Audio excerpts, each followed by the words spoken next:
Bienvenue en Navarre pour l'étape numéro 11 de la Vuelta 2014 avec une arrivée au sommet difficile au sanctuaire de San Miguel d'Aralar dans le massif d'Aralar. Donc une montée finale de 9 km 500 à 7,9% avec deux petits replats assez courts dans la première moitié et dans la deuxième moitié. C'est pas très long, donc ça va juste permettre de prendre un peu de répit et surtout des passages difficiles à 10 et 11% dans la première moitié de l'ascension et à 14 et 10% dans la seconde moitié.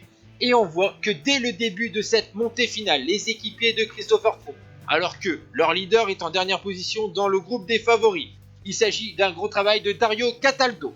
À 6 km de l'arrivée, Warren Barguil, 15e au classement général à 4 minutes 11 de la formation Giant, vient d'attaquer. Il est vite rejoint par le 9e du classement général, le néerlandais Robert Geesink.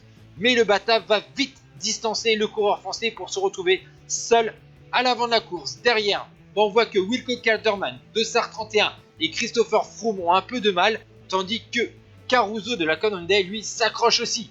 C'est un équipier d'Alejandro Valverde de la Movistar qui emmène donc maintenant le groupe maillot rouge où figure notamment son leader Alejandro Valverde, vainqueur de l'étape à la Zubia. Toujours Robert Geesink, le faux coureur de la formation Belkin, avec 17 secondes d'avance sur le groupe des leaders à 4 km 200 de l'arrivée.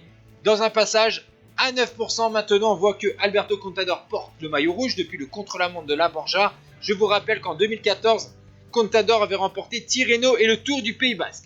Tandis que Daniel Navarro de la formation Cofidis a attaqué. Ça fait vite réagir Dan Martin, l'Irlandais de la Garmin, qui va vite revenir sur le coureur espagnol de la formation nordiste. On voit qu'Alberto Contador est vigilant, tout comme Alejandro Valverde, tandis que Winner Anacona, le Colombien 4e au classement général, commence à avoir du mal à suivre le rythme de ce groupe des leaders. Toujours Robert Geesink à l'avant de la course. On voit que Christopher Froome est en difficulté, mais on connaît que le Britannique 5e du classement général à 1,18 préfère monter à son rythme, tandis que les grimpeurs punchers comme Dan Martin tentent de s'échapper et on voit que c'est un rythme irrégulier au sein du groupe des leaders. Devant, l'écart commence à se réduire, 14 secondes d'avance pour Geesink. On voit toujours Dan Martin dans ce fameux replat dans la seconde moitié de l'ascension et on attaque maintenant les pourcentages à plus de 10%.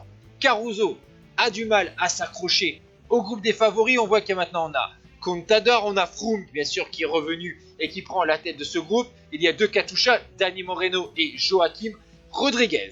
1800 mètres de la ligne d'arrivée maintenant et c'est une attaque d'Alberto Contador, le leader du classement général.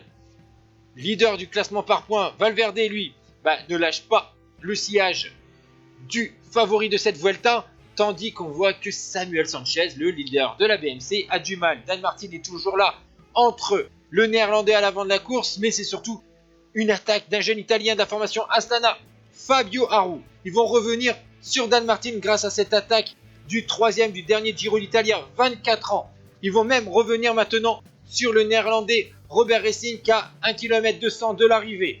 Je vous rappelle que Fabio Aru avait déjà remporté une étape du Tour d'Italie en cette année 2014, c'était à Monte Campione, et on attaque ce dernier kilomètre et sous la flamme rouge.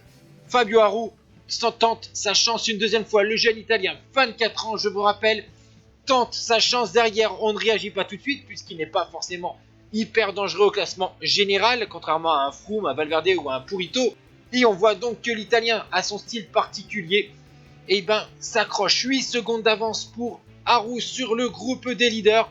Et maintenant, l'italien va gérer sur ce dernier kilomètre. Avec ce passage à 5%, c'est moins difficile. Avec son style en danseuse, il s'accroche et il va remporter pour la première fois de sa carrière une étape sur la Vuelta. Il va pouvoir lever les bras sur la ligne d'arrivée. Super victoire au sanctuaire de San Miguel d'Aralar. La deuxième place est pour Alejandro Valverde de la Movistar devant Purito Rodriguez, Alberto Contador et Christopher Froome. Maintenant, on va se concentrer sur le classement de l'étape. Aru, Valverde à 6 secondes avec Rodriguez, Contador, Froome à 13 secondes, Uran à 15 secondes, Sanchez avec Martin. Et au classement général, Contador reste en rouge avec 20 secondes sur Valverde, Uran à 1,08. Ciao tout le monde.